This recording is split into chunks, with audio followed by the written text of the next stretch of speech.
राजस्थान के अजमेर से शर्मनाक और असंवेदनशीलता की सभी हदें पार कर देने वाली खबर सामने आई है। यहां एक निजी स्कूल ने गैंगरेप पीड़ित छात्रा के साथ संवेदनहीनता दिखाते हुए बिना बताए स्कूल से उसका नाम काट दिया और बोर्ड एग्जाम भी नहीं देने दिया। स्कूल की ओर से दलील दी गई कि अगर गैंगरेप पीड़िता को एग्जाम में बैठने दिया गया तो माहौल बिगड़ जाएगा। मामले का खुलासा तब हुआ जब पीड़ित छात्रा ने आप बीती एक सरकारी स्कूल की शिक्षिका को बताई।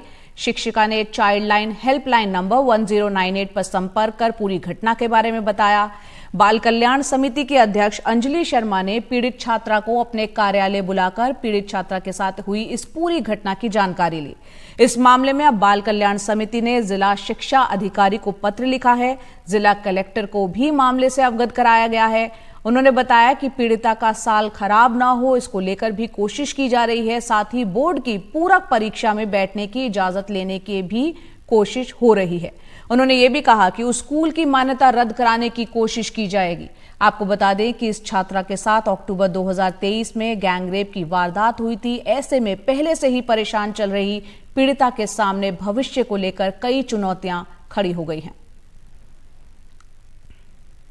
कल हमारे पास एक पीड़िता आई जिसने ये बताया कि उसके साथ 18 अक्टूबर को रेप हुआ था, सामूहिक बलात्कार हुआ था। घर के ही सदस्य ने मिलकर उसका रेप किया था।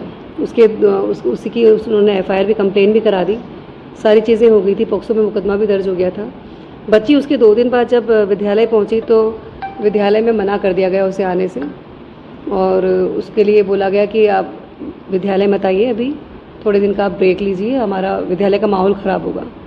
उसे बोला गया कि आप दिसंबर में आना, हम आपको दिसंबर में बता देंगे आपको आगे क्या करना है। बच्ची ने जब दिसंबर में फ़ोन किया विद्यालय में तो उसे पता चला, उसे वहाँ से ये जवाब मिला कि आपका नाम काट दिया गया है। तो बच्चे के बिना इन्फॉर्मेशन के, बच्ची को बिना जानकारी के उसका नाम काट दिया गया। जब हमने प्रिंसिपल से बात करी इस संदर्भ में तो प्रिंसिपल ने बोला कि बच्ची 4 महीने से आ नहीं रही थी, इसलिए हमने उसका नाम काट दिया। हमारा क्रॉस क्वेश्चन ये था कि आपने बच्चे का नाम जब काटा तो क्या आपने पीटीएम में पेरेंट्स को बुलाया या बच्ची को बुलाने के प्रयास किए? आपकी तरफ से क्या प्रयास रहे? उन्होंने हमें इस संदर्भ में कोई जानकारी दी नहीं। तो ये मामला है, इस पर चर्चा करने के लिए सुप्रीम कोर्ट की वकील कमलेश जैन हमारे साथ हैं। कमलेश जी, बहुत बहुत शुक्रिया वक्त निकालने के लिए और यहाँ पर चर्चा करने के लिए। एक बच्ची जिसके साथ गैंगरेप हुआ, उसके प्रति संवेदनशीलता की जगह स्कूल की बेहद शर्मनाक ये घटना सामने आई है। बच्ची को स्कूल आने से मना किया गया और बिना नाम बताए, बिना ये बताए कि उसका नाम भी काट दिया गया। ऐसे स्कूल के प्रति क्या कार्रवाई बनती है? ऐसे स्कूल के प्रति एक्शन लिया जाना चाहिए, क्योंकि स्कूल में जो बच्चे होते हैं वो वार्ड्स होते हैं और गार्जियन होता है स्कूल। स्कूल की ये कोशिश होनी चाहिए कि उन्हें हर तरह की सहायता मिले, हर तरह की सहानुभूति मिले और उनकी तरफ से केस लड़ने में भी उनकी मदद की जाए। एक साइकियाट्रिस्ट भी हो जो उसकी साइकोलॉजिकल हीलिंग करे। अपनी ड्यूटी से भाग रहे हैं स्कूल वाले ये प्ली नहीं ले सकते। स्कूल की मान्यता भी रद्द हो सकती है?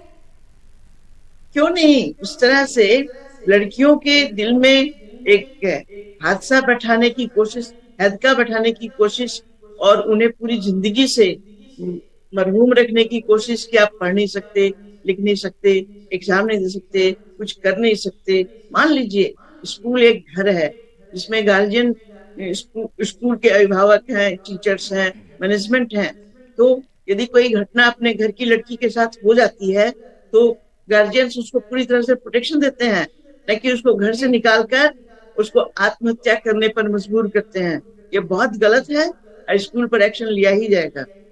एक्शन लिया जाएगा और उसके लिए यहाँ पर आगे प्रयास भी किया जा रहा है बाल कल्याण समिति की तरफ से। यहाँ मैम कमलेश जी, अजमेर की क्योंकि ये घटना है, बच्ची को किस तरह की मदद अब यहाँ पर मिल सकती है स्कूल की पढ़ाई आगे पूरी करने के लिए? बच्ची को पढ़ने के लिए पूरी फ्रीडम है और बच्ची का सबसे पहले साइकोलॉजिकल हेल्प किया जाना चाहिए, काउंसलिंग करनी चाहिए, स्कूल के द्वारा करनी चाहिए और उसको पूरा एश्योरेंस दिया जाना चाहिए कि तुमने कोई गलती नहीं की है, तुम्हारी डिग्निटी पर कोई आंच नहीं आई है, तुम वैसे ही शुद्ध और पवित्र हो जैसे पहले थी। जो आंच आनी चाहिए, जो पनिशमेंट मिलना चाहिए, वो उनको मिलना चाहिए जिन्होंने ऐसा कांड किया।